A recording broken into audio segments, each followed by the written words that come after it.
복된 하루가 되시기를 간절히 축원을 드립니다. 파란만장했던 다윗의 인생이 오늘 본문을 통하여 마감되게 됩니다. 그런데 이 다윗이 죽기 전에 자기 아들 솔로몬에게 유언했던 몇 가지의 말이 있는데요.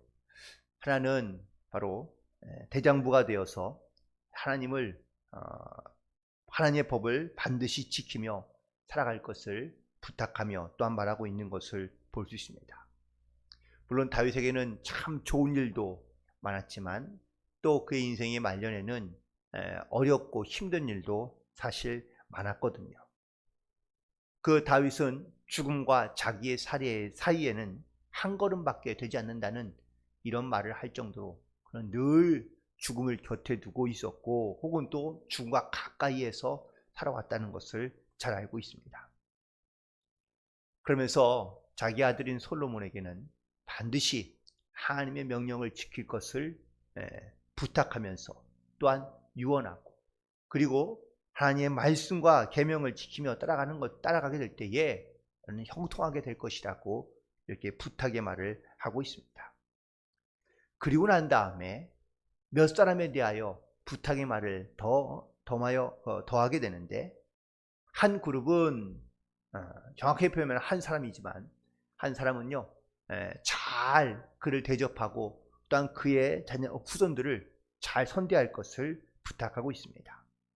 그런데 또 다른 한 그룹은 그들을 반드시 죽게 하여 혹은 또 그들에게 벌을 내려 그 사람들을 잘 치리해 줄 것을 부탁하고 있습니다. 아마 다윗에게도 많은 영향을 주었던 사람들이 분명할 겁니다. 그는 그래서 자기 평생에 기억되고 혹은 또 기억될 만한 사람들을 솔로몬에게 부탁하고 있는데, 첫 번째 좋은 사람으로 부탁한 사람은 바로 바르실레라는 사람입니다. 바실레라는 사람입니다. 그가 다윗이 압살롬의 반역으로 도망가고 있을 때에, 피난 갈 때에 그는 나와서 다윗을 섬겼던 사람입니다. 비록 그는 나이가 많았지만 이 다윗을 잘 도와주고 또한 섬겨주고로 말미암아 이 다윗의 기억 가운데 오래 남은 사람으로 기억된 것이죠.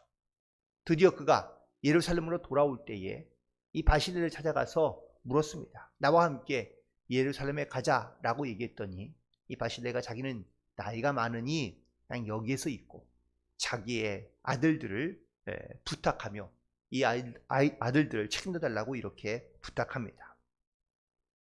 다윗은 그 말을 듣고 이 바실레의 아들들과 함께 예루살렘으로 돌아오게 되고요. 그리고 그가 마지막 유언으로 이 바실레의 아들들을 자기 아들인 솔로몬에게 특별히 부탁하고 있는 것을 볼 수 있습니다. 또 반대로 요압이란 사람을 이 솔로몬에게 아들에게 부탁하고 있는데, 이 요압은 오히려 반대로 이 태평한 시대에 바로 무고한 피를 많이 흘리게 한 장군이기 때문에 그는 반드시 바로 평안히 그 죽음에 혹은 음배에 이르지 못하도록 하게 하라고 부탁하고 있는 것을 보게 됩니다. 그런데 요압이 어떤 사람입니까? 요압은요 다윗과 함께 했던 그러한 군대의 사령관이고 장군입니다. 그런데 그가 나중에 후에 이 다윗이 늙게 되었을 때에 힘이 없게 되자 그는 아도니아에게 함께 편에 서게 되고요. 그리고 이 아도니아와 함께 반란을 일으키고자 하는 그러한 모임 가운데 참여하게 된 것이죠. 결국 이 요압은 자기의 생각에는 옳은 일을 했고 혹은 또 자기의 생각에는 옳다는 일을 행동한 사람이긴 하지만 그는 다윗 편에서 그는 생각하거나 혹은 또 다윗의 말에 충성하기보다는 자기가 옳은 일에 판단하여 행동했다라는 사실입니다. 특별히 5절에 보니까 그가 그의 전에 군대 장관이었던 아브넬과 그리고 아마사에게 대한 행동에 대하여 다윗은 기억하고 있고 또한 그를 책망하는 마음을 가지고 아들인 솔로몬에게 말하고 있는 것을 보게 됩니다. 어쩌면 우리도 마찬가지겠죠. 살아가면서 나의 기억 가운데 좋은 사람이 있는가 하면 또한 나의 기억 가운데 좋지 않게 기억되는 사람이 분명히 있을 겁니다. 그렇다면 우리는 과연 그 사람들에 대하여 어떻게 기도하고 있으며 또 어떤 마음을 품고 있을까? 특별히 다윗에게 선한 사람으로 기억되고 있는 이 바실레와 또한 그의 아들들은요, 그의 마음 가운데 품고 기도하는 마음을 갖고 있었다는 사실이죠. 특별히 그에게 주신 또한 하나님께서 이 다윗에게 베풀으신 그 은혜를 하나하나 기억할 때에 자기의 가슴 가운데 오랫동안 기억되고 또한 남아있는 사람을 위해서 이 다윗은 오랫동안 기억하며 또한 그의 아들들에게 대하여 부탁하고 있는 것을 보게 됩니다. 우리가 무엇보다 하나님 앞에 기억되는 사람으로 살기를 간절히 소망하는데 하나님께서 나를 기억하실 때에 선한 일로, 아름다운 일로, 복된 일로 기억될 수 있는 그러한 영적인 삶을 살아갈 수 있는 저와 여러분이 되기를 간절히 소망하며 축복합니다. 반대로 그런데 하나님 앞에 우리가 좋지 않은 모습으로 기억된다면 분명히 아마 우리는 비극적인 삶을 맞이할 수밖에 없기 때문에 그렇습니다. 사실 이 열왕기상 2장에 보면 좋은 사람에 대한 이야기보다는 좋지 못했던 사람들에 대한 이야기가 많이 등장하고 있는 것을 보게 되는데 다윗이 죽고 난 다음에 첫 번째로 아도니아가 죽임을 당하는 그런 모습들이 등장하고 있는 것을 볼 수 있습니다. 그런데 이 아도니아가 사실 반란을 일으켰지만 혹은 또 반란을 꾀하였지만 죽임을 당하지는 아니하였습니다. 솔로몬이 그가 악한 일을 행하지 아니하고 더 이상 또한 그 죄를 짓지 아니하면 혹은 반란을 꾀하지 아니하면 오랫동안 살 수 있을 것이라고 약속해 줍니다. 그래서 얼마 후에 이 아도니아가 밧세바를 찾아가서 이렇게 부탁합니다. 아버지의 마지막 궁녀였던 아비삭을 자기에게 달라고 요구하는 겁니다. 자기의 아내가 되게 해달라고 요구하는 겁니다. 그래서 밧세바도 이 일을 나쁘게 여기지 않고 그리고 솔로몬에게 찾아가서 부탁합니다. 형 아도니아가 이런 일을 원하니 내가 이렇게 해주는 것이 좋지 않겠느냐라고 이야기하자 이 일로 인하여 솔로몬은 대노하게 됩니다. 왜 이 아비삭을 달라고 하는 일에 대하여 이렇게 솔로몬은 대노하고 있는 것일까요? 그거는 바로 그 당시에 있었던 전례와 풍습과 매우 중요한 연관되어 있는 부분들이 있는데요. 아도니아는 비록 자기가 지금은 처량한 신세가 되긴 했지만 솔로몬이 왕이 된 것에 대하여 완벽하게 승복하거나 아니면 또한 자기에게 돌아올 분깃에 대하여 요구하고 있는 것을 보게 됩니다. 15절에 있는 말씀 가운데 보니까 이 아도니아가 두 가지를 얘기하고 있는데 첫 번째는 바로 왕위는 원래는 자기의 것이었다고 말하고 있습니다. 그리고 하지만 이 아버지가 다윗이 솔로몬에게 왕위를 계승하여 그가 물러나게 했지만 그가 여전히 이 왕위는 자기의 것이라는 이런 착각 가운데 살고 있는 것을 알 수 있고요. 또 이 밧세바에게 요구했던 아비삭을 요구한 사건은 아내로 달라고 한 이 사건은 단순히 그냥 이 궁녀를 달라고 하는 사건이 아니라 어쩌면 교묘한 술책의 일환이라고 볼 수 있기 때문입니다. 당시의 어떤 전통과 혹은 규례를 따라 본다면 왕위를 잇는 후계자가 왕의 후궁들을 아내로 삼는 것이 마땅한 일이었습니다. 그래서 예전에 압살롬이 반역을 일으켰을 때에도 대낮에 다윗 왕이 남겨놓았던 후궁들과 함께 동침했던 이 사건도 역시 그런 맥락에서 볼 수 있거든요. 아도니아가 아버지의 마지막 궁녀였던 이 아비삭을 요구하는 이 사건은 그냥 단순히 아비삭을 달라고 하는 후궁을 달라고 하는 그러한 의미가 아니라 이 전례를 따라 자기가 여전히 왕권을 유지하거나 혹은 계승할 그런 사람으로서 행동하고 있으며 또한 그런 요구사항을 솔로몬에게 말하고 있다는 사실이죠. 결국 솔로몬은 이런 악한 생각과 마음을 갖고 있는 아도니아를 이제는 용서하지 않고 그리고 오히려 분노하게 되는데, 이 바세바의 어머니인 바세바에게 바로 나의 형이 그를 위하여 왕권도 구하거나 또한 제사장 아비아달과 요압을 위해서도 구해달라고 요청하는 것과 똑같다고 분노하면서 결국은 이 아도니아를 죽음의 길로 이르게 되는 것을 보게 됩니다. 아도니아가 죄를 짓고 그리고 또 죄 가운데 있다는 사실을 그는 깨닫지 못했던 것이죠. 결국 그의 교만이 그를 죽음에 이르게 한 것을 보게 됩니다. 우리도 이 땅에 살아가는 동안에 특별히 우리의 이런 교만함을 버려버리고 또한 겸손함으로 우리는 하나님 앞에 나아가는 삶을 분명히 살아가야 될 줄로 믿습니다.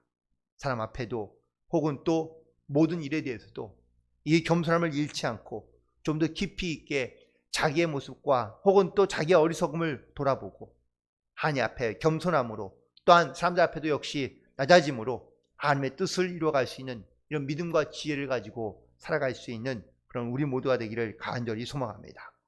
그리고 또 하나는 바로 아비아달과 그리고 요압에 대한 이야기입니다. 이 아비아달은 제사장인데요, 이 아비아달도 역시 아도니아의 편에 섰다가 그도 역시 죽임을 당할 수밖에 없는 그러한 사람입니다. 그런데 이 많은 사람들 가운데 특별히 반대편에 섰던 사람들 중에서 이 아비아달은요 죽이지 아니하고 그리고 그는 살려보내 추방하고 맙니다. 그렇다면 왜 솔로몬은 이 아비아달을 죽이지 않고 추방했던 것일까요? 그것은 바로 하나님께서 기름 부음을 통해서 세운 제사장이었기 때문이라는 사실입니다. 오늘 본문에 있는 말씀 가운데 26절에 보니까 너는 마땅히 죽을 자이로되 내가 내 아버지 다윗 앞에서 주 여호와의 궤를 메었고 그리고 내 아버지가 모든 환난을 받을 때 너도 환난을 받았은즉 내가 오늘 너를 죽이지 아니하겠다고 말하고 있는 것을 보게 됩니다. 가장 중요한 이유는 바로 하나님의 언약의 궤를 메었던 그러한 제사장이었고 또한 기름 부음 받은 자였기 때문이라는 사실을 말해주고 있습니다. 다윗도 사실 사울을 죽일 수 있는 기회가 2번이나 있었지만 사울을 죽이지 않았던 중요한 이유는 사울이 바로 사무엘을 통하여 하나님의 기름 부음 받은 자였기 때문이라는 사실을 말하고 또한 고백하고 있거든요. 솔로몬도 역시 이처럼 기름 부음 받은 자인 이 아비아달에 대하여 그는 자기의 인간적인 판단으로 행하지 아니하고 지혜를 가지고 그리고 또한 하나님의 뜻을 따라서 그는 아비아달을 추방하고 있는 것을 보게 됩니다. 마지막으로 이 요압에 대한 부분인데 앞서 잠깐 말씀드렸지만 40년 동안이나 다윗과 함께 했던 또한 다윗의 곁에서 가장 중요한 일을 많이 했던 그러한 가장 중요한 인물 중에 하나인 이 요압을 다윗은 솔로몬에게 반드시 처형할 것을 부탁하고 있습니다. 그런데 왜 이 다윗은 요압을 이렇게 처형하라고 부탁하고 있는 걸까요?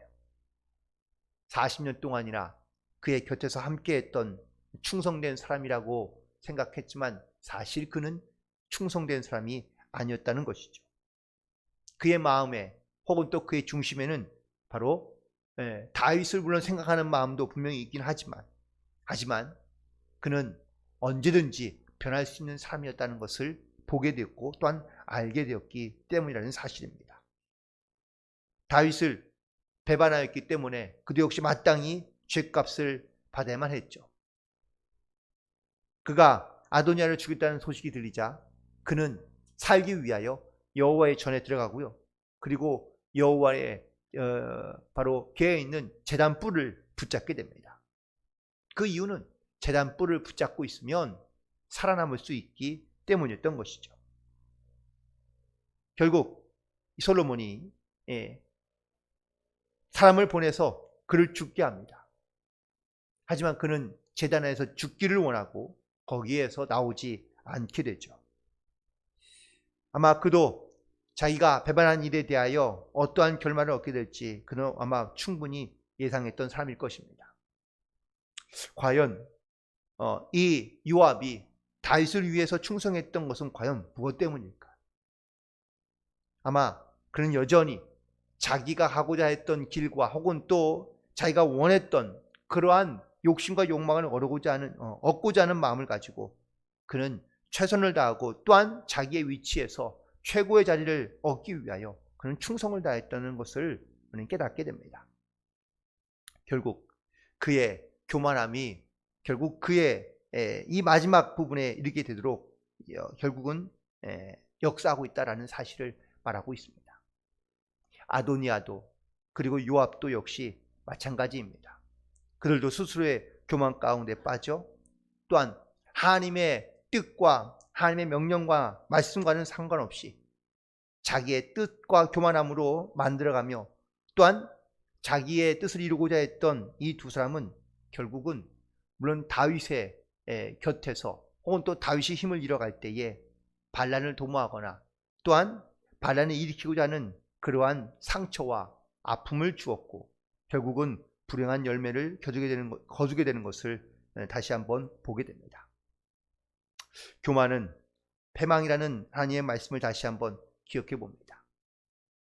교만은 하나님의 뜻을 제쳐두고 자기의 뜻대로 살아가는 것을 의미하는 겁니다.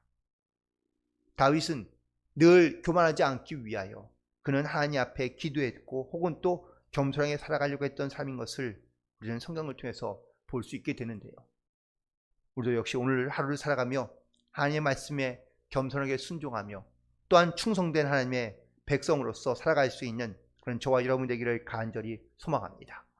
다윗의 기억 가운데 충성된 사람으로 오래 기억되며 마음으로 남아있던 이 바실레처럼 또한 그의 아들들처럼 우리도 역시 하나님 앞에 섰을 때에 이렇게 선하고 아름다운 또한 믿음의 귀한 흔적을 남길 수 있는 복된 사람으로 주님 앞에 설 수 있게 되기를 간절히 소망하며 그리고 하나님의 뜻이 우리를 통하여 아름답게 이루어갈 수 있도록 또한 우리를 통하여 이루고자 하는 하나님의 거룩함이 반드시 나뿐만 아니라 우리의 자녀들과 후손들까지 이어갈 수 있는 그런 바르고 올바른 그런 믿음의 사람으로 주님 앞에 쓰임받는 충성된 백성으로 살아갈 수 있는 그런 저와 여러분 되기를 간절히 소망하며 오늘도 이 말씀 속에서 주님의 영광을 위해 승리하는 복된 하루가 되시기를 주님의 이름으로 간절히 축원을 드립니다. 기도하시겠습니다.